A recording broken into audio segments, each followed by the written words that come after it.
부활 주일을 맞이해서 오늘은 부활의 첫 열매라는 제목으로 우리가 부활절마다 부활에 대해서 깊이 생각하면서 말씀을 통해서 은혜를 나누고 있습니다. 안식일이 이제 신약 교회에는 주님께서 부활하신 날을 기억하면서 주일에 주님께서 부활하신 주일로 날짜를 바꾸어서 주일을 지킴으로써 주님의 부활을 기억하고 또한 안식일을 지키라는 그 하나님의 말씀을 거기에 같이 녹여서 그렇게 지키고 있습니다. 그렇지만 특별히 우리 교회는 1년에 한 번씩 부활절이라는 날을 정해서 지키면서 또한 주님의 부활에 대해서 좀 더 깊이 있게 생각하고 은혜 받는 그런 시간을 갖기를 원하면서 부활절을 정하고 그리고 함께 그 날을 특별히 기념하고 함께 기뻐합니다. 오늘도 부활의 첫 열매 되신 예수 그리스도의 말씀을 생각하면서 함께 귀하신 은혜를 나누기를 원합니다. 여러분은 우리의 몸이 육체가 부활한다라는 것을 믿으십니까? 네. 우리는 부활의 믿음을 사실 사도신경으로 신앙 고백을 할 때마다 고백을 합니다. 그러나 우리 다시 한번 생각해 봅시다. 내가 정말 육체의 부활, 몸의 부활을 믿고 있는가? 예수님의 몸이 부활했다라는 것을 여러분 믿으십니까? 초대교회 당시에는 예수님의 몸의 부활에 대해서 많은 생각들이 있었습니다. 고린도전서 15장 1절부터 말씀을 보면요. 고린도전서 15장은 특별히 부활에 대해서 많은 말씀을 하고 있는데 형제들아 내가 너희에게 전한 복음을 너희로 알게 하노니 이는 너희가 받은 것이요 또 그 가운데 선 것이라 이렇게 말씀하면서 내가 너희에게 전한 복음을 이야기합니다. 초대교회에 있어서 복음은 예수님이 그리스도이시다라는 것과 예수님이 부활하셨다라는 이 두 말씀이 복음의 핵심이었습니다. 예수가 그리스도다. 예수가 그리스도라는 이 부분에 대해서 그러면 예수님이 하나님이시냐 사람이냐라는 그런 많은 고민들을 하게 되었습니다. 그래서 어떤 사람들은 극단적으로 예수님이 하나님의 아들이시고 그리스도이신데 어떻게 사람일 수가 있어? 예수님은 사람은 아니고 하나님이시다라는 그런 생각을 가진 사람들이 있었고 그 반면에 예수님께서 분명히 이 땅에 오셔서 사람으로 존재하셨고 어머니인 마리아를 통해서 이 땅에 사람으로 태어났고 우리와 함께 음식도 잡수시고 먹고 자고 하면서 생활하시고 또 복음을 우리에게 전해주셨는데 아니야. 예수님은 사람이지 하나님은 아니야. 사람 중에서 아주 특별하신 분이지 사람이야. 그렇게 주장하는 사람들이 있었습니다.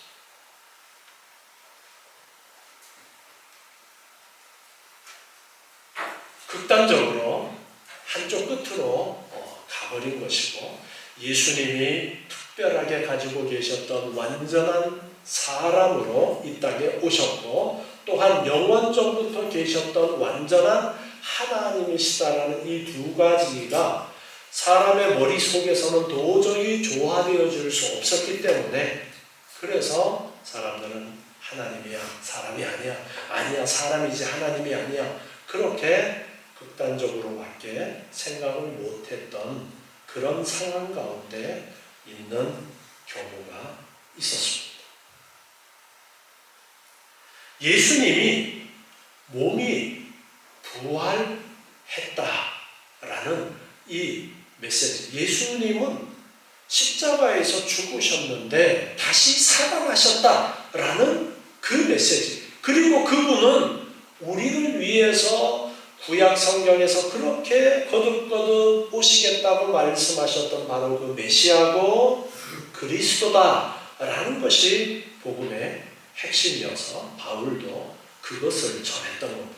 그래서 내가 너희에게 전한 복음을 너희로 알게 하는데 너희가 받았고 그 가운데 너희가 서 있다. 너희가 그 복음 그리스도라는 것과 부활하셨다는 것을 붙들고 너희가 서 있다.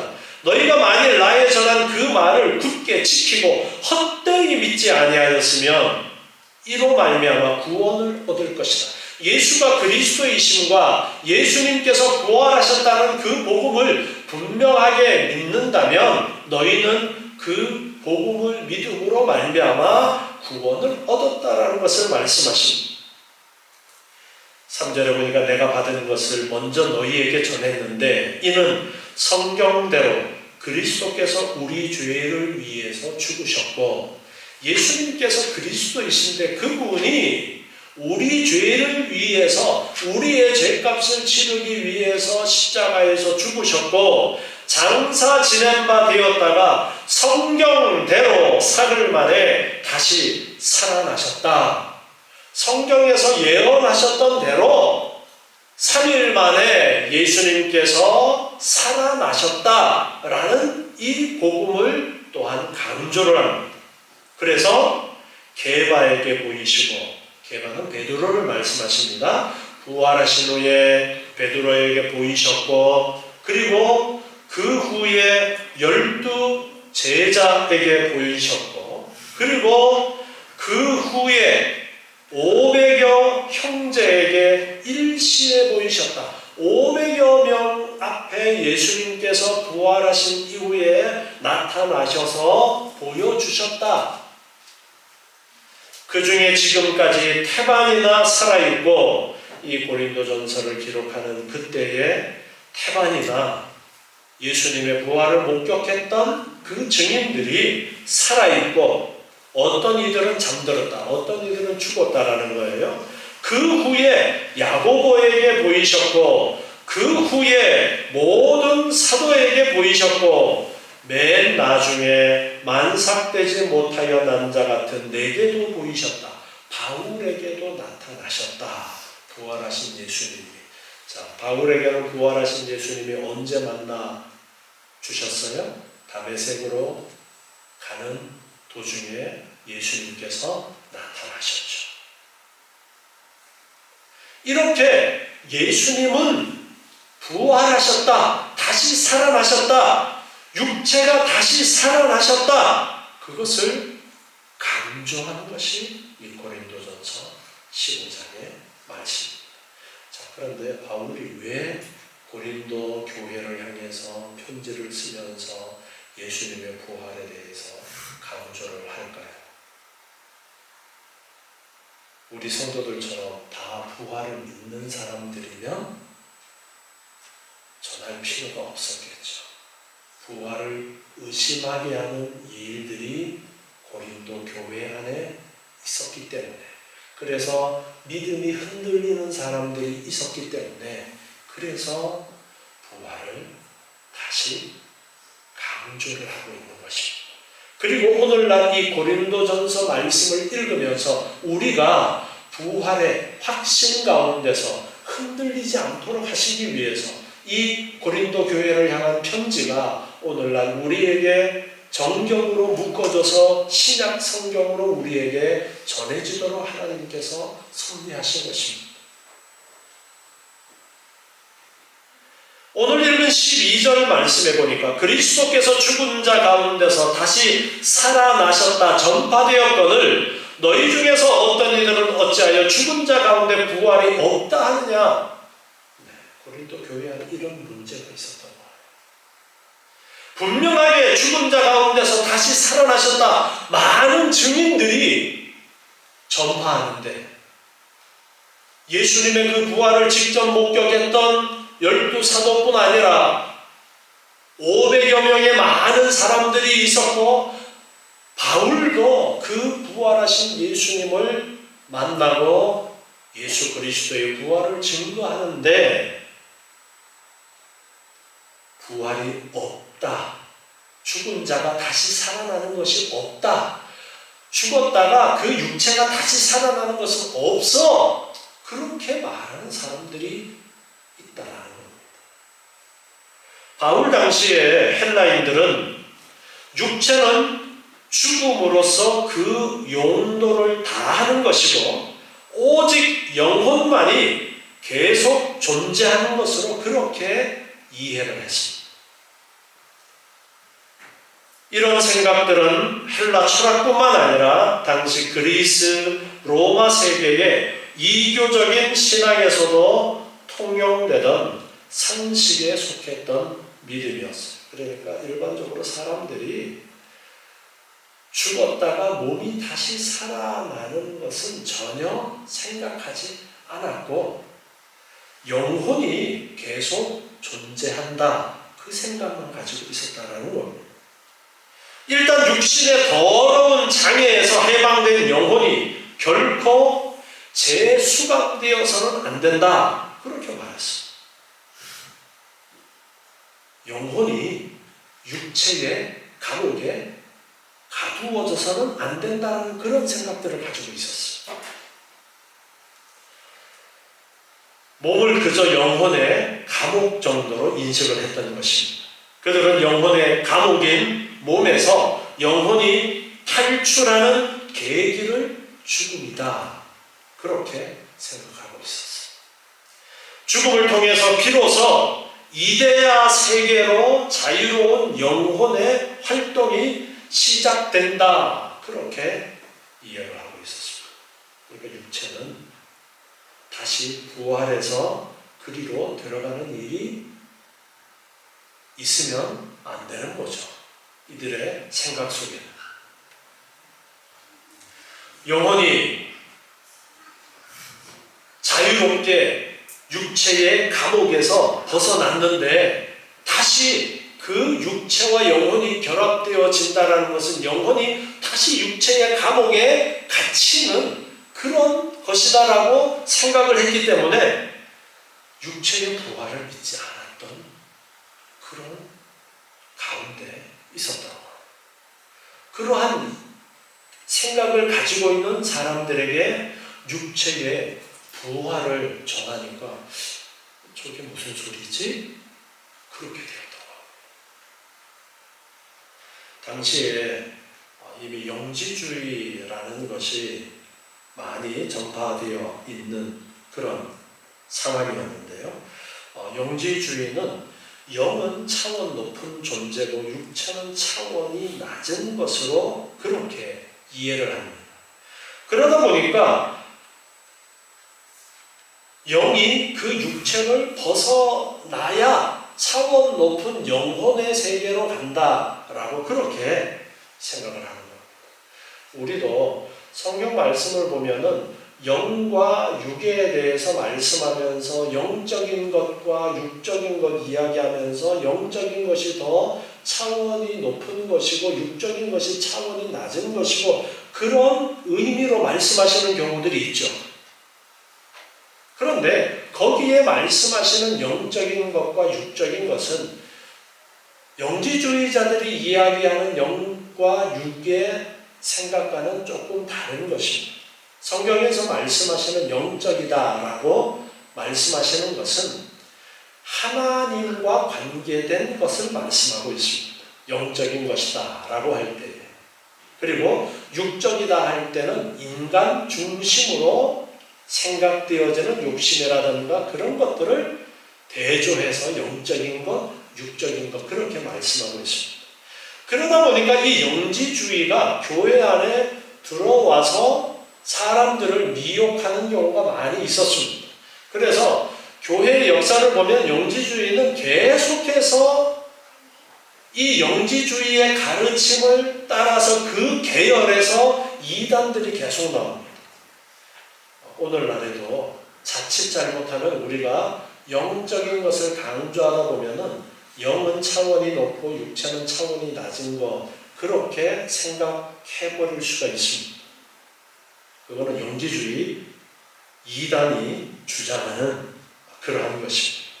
하나님께서 사람을 어떻게 만드셨는가를 알아야 됩니다. 하나님께서는 사람을 만드실 때에 흙으로 만드셨어요. 끝이에요? 동물들은 흙으로 만들고 끝이었어요. 그런데 사람은 흙으로 만든 다음에 하나를 더 하십니다. 뭘 하셨어요? 생기를 그 코에 불어넣으시니 무엇이 되었다 그랬어요? 생명이 되었다. 그렇게 가르쳐주고 있습니다. 사람은 동물과 다릅니다. 자, 그러면 우리가 성경에서 보면은 영적인 존재로 천사에 대한 언급이 조금 나오고 있는 것을 볼 수 있습니다. 천사는 육체를 가지고 있어야 육체를 가지고 있지 않아요? 육체를 가지고 있지 않은 영적인 존재로만 언급이 되어지고 있습니다. 그런데 사람은 어떻게 창조되었느냐? 영만, 육체만 그것이 아니라 영과 육체를 가지고 있는 존재로 사람을 만드셨어요. 사람은 완전한 상태가 어떤 상태냐면 영과 육이 함께 있는 상태가 완전한 사람인 것입니다. 온전한 사람인 것입니다. 그렇기 때문에 육체가 결코 영혼의 감옥이 아닌 것입니다. 하나님께서는 육체를 만드시고 그 안에 하나님의 생기를 불어넣어서 하나님께서 그 안에 영을 불어넣으신 그런 존재로 사람을 특별하고도 특별하고 아주 특별한 피조물로 하나님께서 사람을 만드신 것입니다. 그렇기 때문에 영과 육체의 분리라는 이것은 영이라는 높은 세계로 올라가는 관문이 아닌 겁니다. 우리 사람들에게 있어서 죽음이라는 것은, 자, 지금 우리가 죽으면 영과 육체가 분리가 되어집니다. 그리고 우리의 영은 어디로 갑니까? 천국으로 가고 육체는 이 땅에 있게 되어집니다. 그런데 자, 이 상태는 온전한 상태예요? 온전하지 않은 상태예요? 온전하지 않은 상태입니다. 그렇기 때문에 하나님께서는 다시 부활을 통해서 우리의 몸과 영이 결합된 온전한 사람으로서 영원한 우리의 삶을 살도록 하나님께서는 계획하신 것이고, 지금 우리의 육체가 죽어서 영은 하나님의 나라에 가고 육체는 아직까지 이 땅에 있는 것은 잠깐 동안 불완전한 상태로 있는 것이지 이게 영원한 상태가 아니라는 것을 여러분 분명하게 아셔야 됩니다. 다시 오늘 본문 13절 말씀을 보니까요, 만일 죽은 자의 부활이 없으면 그리스도도 다시 살지 못하셨을 것이다. 자, 예수님은 사람이라고 했어요? 하나님이라고 했어요? 완전한 사람이시고 완전한 하나님이시다고 했습니다.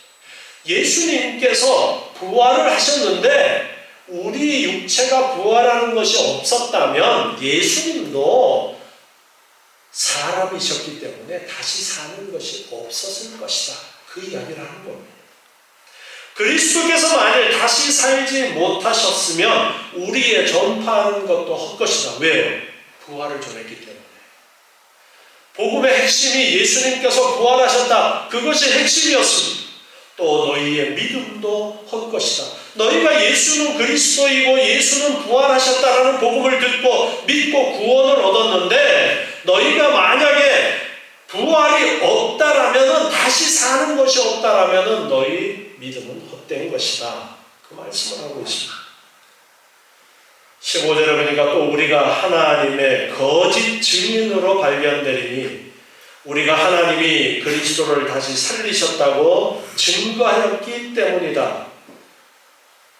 부활이 없다면 우리는 거짓말한 자가 되어진다는 거예요. 거짓 증인이다. 예수님이 부활하신 것을 목격했기 때문에 예수님이 부활하셨다라고 전했는데 만약에 육체의 부활이 없다면 예수님이 부활하셨다는 그 증거하는 사람들이 거짓 증인이다.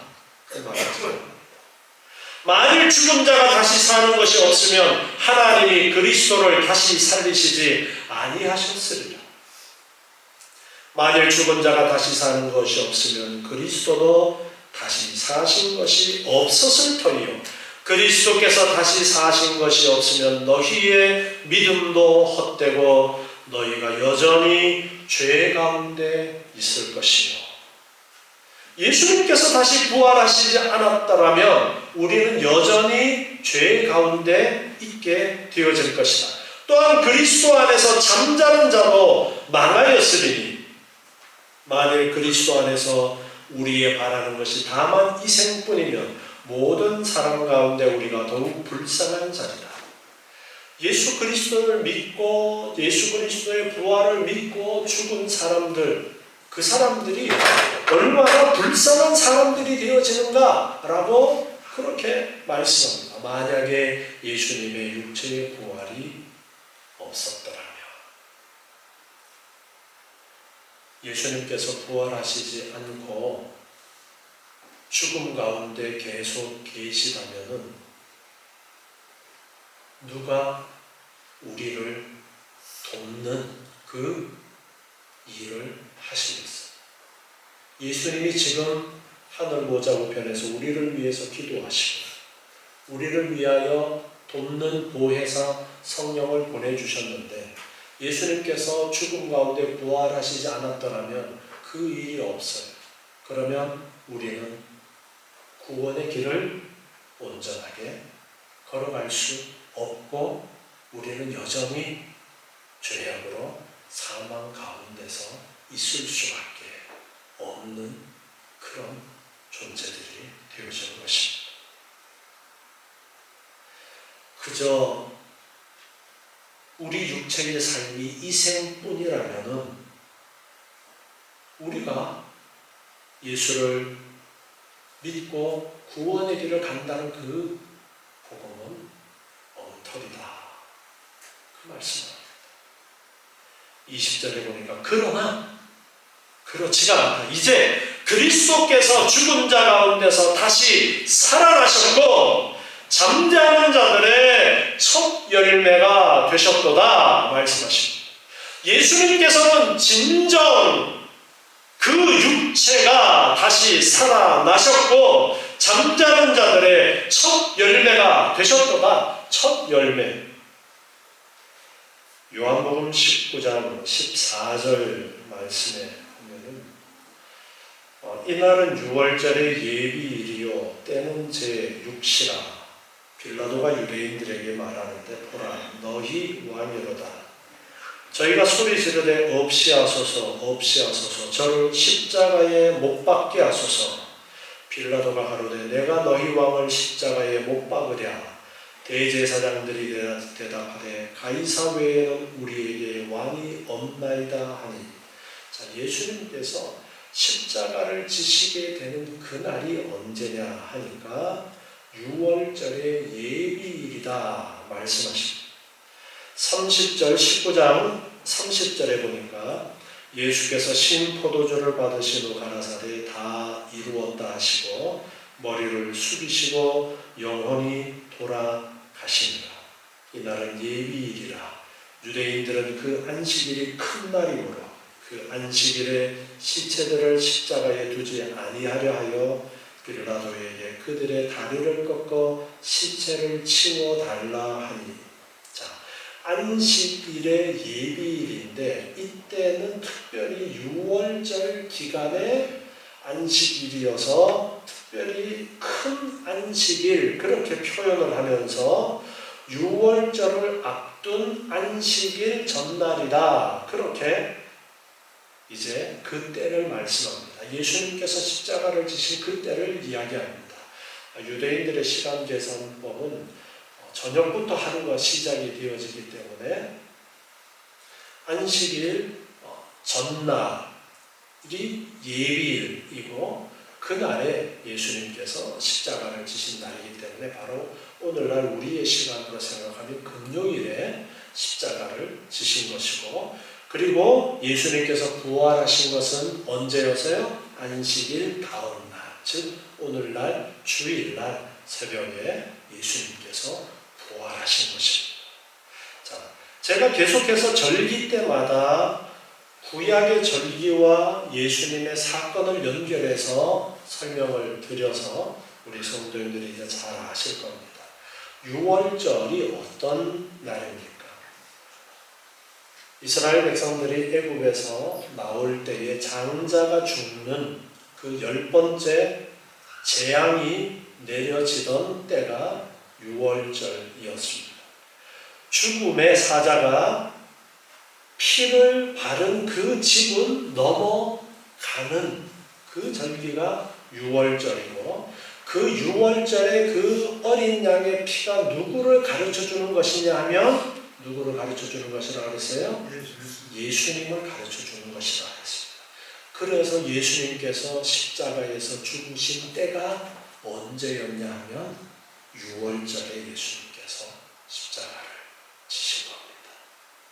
그리고 그 6월절부터 한 주간 동안 이제 무교절을 지키게 되어지는데, 6월절이 있는 그 안식일 다음 날 구약의 절기가 어떤 절기가 있느냐 하면 초실절이라고 해서 첫 열매를 드리는 절기가 있습니다. 첫 추수한 것을 하나님 앞에 드리는 초실절이라는 절기를 지키도록 말씀하고 있는데, 그 초실절 절기 때 어떤 사건이 있었던 거예요?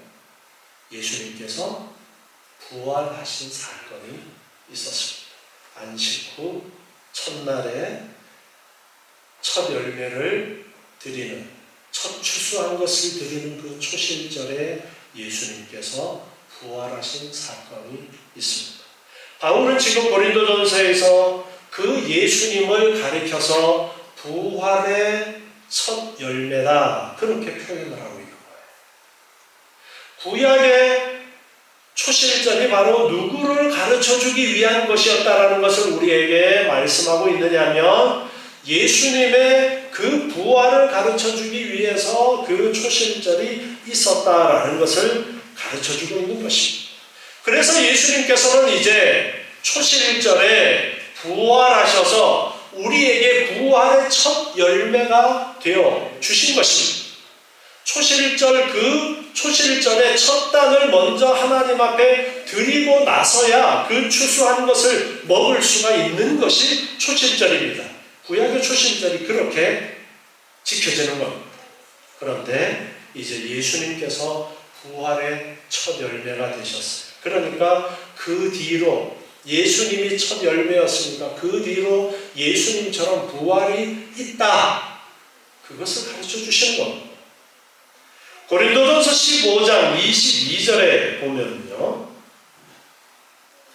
아담 안에서 모든 사람이 죽은 것 같이 그리스도 안에서 모든 사람이 삶을 얻으리라. 아담의 죄악으로 말미암아 모든 인류가 그 죄악의 결과인 죽음 가운데 있게 되어진 그 타락의 결과로 모든 사람이 죽게 되는데, 이제 예수 그리스도 안에 있는 사람은, 예수 그리스도를 믿는 사람은, 예수가 그리스도이심을 믿고 그 부활을 믿는 사람은 삶을 얻으리라 말씀하고 있습니다. 그러나 각각 자기 차례대로 되는데, 먼저는 첫 열매인 그리스도요, 다음에는 그리스도 강림하실 때에 그에게 붙은 자요, 그 후에는 나중이니 저가 모든 정사와 모든 권세와 능력을 멸하시고 나라를 아버지 하나님께 바칠 때라. 자, 부활의 첫 열매는 예수님이고 그리고 그 다음에는 그에게 붙은 자라고 했습니다. 예수 그리스도를 믿는 자, 그 부활을 믿는 자들이 그 다음에 부활하게 되어질 것을 말씀하십니다. 예수님께서 강림하실 때에, 예수님께서 재림하실 때에, 그때에 부활이 있을 것을 말씀하고 있는 것입니다. 데살로니가 전서 4장 15절에 보면요, 데살로니가 전서 4장 15절에 우리가 주의 말씀으로 너희에게 이것을 말하노니 주 강림하실 때까지, 예수님이 재림하실 때까지 우리 살아남아있는 자도 자는 자보다 결단코 앞서지 못하리라. 주께서 호령과 천사장의 소리와 하나님의 나팔로 친히 하늘로조차 강림하실 텐데, 예수님께서 하늘로 이제 재림하시게 되어지는데 그리스도 안에서 죽은 자들이 먼저 일어나고, 자, 우리 살아남아있는 자도 자는 자보다 앞서지 못한다 말씀하고 있습니다. 그래서 죽은 자들이 먼저 일어난다. 죽은 자들의 부활이 먼저 있다라는 거예요. 예수 그리스도를 믿고 지금 죽은 그 사람들이 영혼은 하늘나라에 가 있고 육체는 이 땅에 있는데, 예수님께서 재림하실 때에 그때에 먼저 죽었던 이 사람들의 부활이 먼저 있다, 그 말씀을 하십니다. 예수님 재림하실 때에 살아있는 사람보다가 그 전에 죽었던 사람들의 부활이 순서상 먼저다라는 것을 말씀하고 있습니다. 그 후에 우리 살아남은 자도 저희와 함께 구름 속으로 끌어올려 공중에서 주를 영접하게 하시리니, 죽은 자들이 영과 육체가 결합되어지는 부활이 먼저 있고, 살아있을 때 예수님의 재림을 맞이하게 되어지는 사람들은 그 육체가 변화되어져서 주님을 맞이하게 되어진다. 주님을, 공중에서 주님을 영접한다. 그렇게 말씀하십니다. 그리하여 우리가 항상 주와 함께 있으리라. 그렇게 말씀하십니다. 예수님께서 부활의 첫 열매였습니다. 스타트를 끄는 거예요. 우리에게 너희들도 부활한다라는 것을 보여주신 것입니다. 예수님의 부활은 육체의 부활이었습니다. 오늘 읽었던 교동문에서도 가르쳐주고 있죠. 야, 내가 영이 부활한 것이 아니라 육체가 부활한 거야. 의심스러워 와서 만져봐. 당시에 사람들이 가지고 있던 생각은 영이 육체를 벗어나는 것이 죽음이고, 그 상태가 아주 훌륭하고 최고의 좋은 상태로 가는 것으로 그렇게 생각하고 있었지만 그것이 아니었어. 하나님께서 정하신 길은 육체가 부활해서 영과 함께 결합되어져서 부활된 몸으로 영원토록 우리가 항상 주와 함께 있을 것이다. 영원토록 주님과 함께 누리는 그 영광이 하나님의 계획이시고, 예수님의 부활은 첫 열매로서 우리도 예수님처럼 부활할 것을 가르쳐 주신 것입니다. 베드로전서 1장 3절 말씀 보겠습니다. 찬송하리로다 우리 주 예수 그리스도의 아버지 하나님이 그 많으신 긍휼대로 예수 그리스도의 죽은 자 가운데서 부활하심으로 말미암아 우리를 거듭나게 하사, 예수님의 부활로 말미암아 우리를 거듭나게 하셔서 산 소망이 있게 하시는데, 썩지 않고 더럽지 않고 쇠하지 아니하는 기업을 있게 하신다. 없어지지 아니하는 기업을 있도록 하신다. 없어지지 아니하는 유산을 우리에게 물려주신다 말씀하십니다. 곧 너희를 위하여 하늘에 간직하신 것이다. 부활을 통해서 우리에게 주시는 은혜는 우리를 위해서 예비하신 하나님의 나라입니다. 그것을 우리에게 주시는데, 우리의 지금은 죽으면 영만 먼저 가서 그것을 누리다가 예수님이 재림하시면 그때에 부활된 몸으로 이 땅에 살아있던 사람들도 변화되어져서 변화된 몸으로 함께 이제 영원토록 하나님의 그 나라를 유업으로 물려받고 주님과 함께 영원토록 다스리면서 살아가는 것, 그것이 우리에게 약속되어진 놀라운 은혜입니다. 그래서 예수님께서는 부활의 첫 열매가 되셨고 우리에게도 분명하게 그와 같이 육체가 부활해서 영원토록 주님과 함께 영광을 누릴 것을 말씀하십니다. 우리는 이 소망을 가진 사람들입니다. 이 소망을 가지고 우리는 살아갑니다. 그래서 우리는 이 땅의 것에 미련을 두는 것이 아니라 영원한 하나님의 나라에 소망을 두고 살아가는 것입니다. 세상 사람들은 그 비밀을 알지 못하기 때문에 그저 자기들의 생각대로 이 땅에서 잘 먹고 잘 살아야지, 그렇게 생각하고 이 땅에서 잘 먹고 잘 사는 인생만을 생각하면서 하나님이 없이 하나님을 알지 못하고 살아가지만, 우리는 이 땅에 소망을 두는 것이 아니라 하늘나라의 영원한 소망을 바라보면서 살아가기 때문에 하늘나라의 보물을 쌓고 하나님의 나라를 바라보면서 이 땅에서는 나그네와 같은 인생을 우리는 살아가는 것입니다.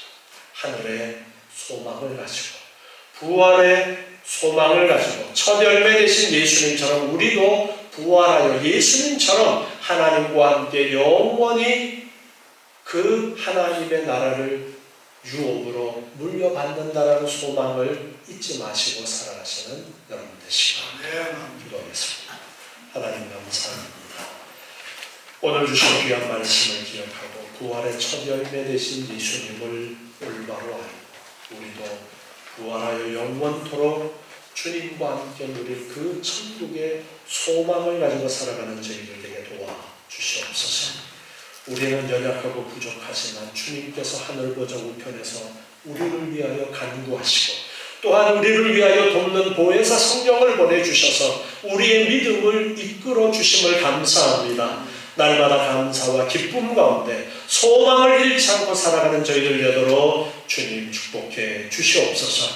예수님의 이름으로 기도드리옵나이다. 아멘.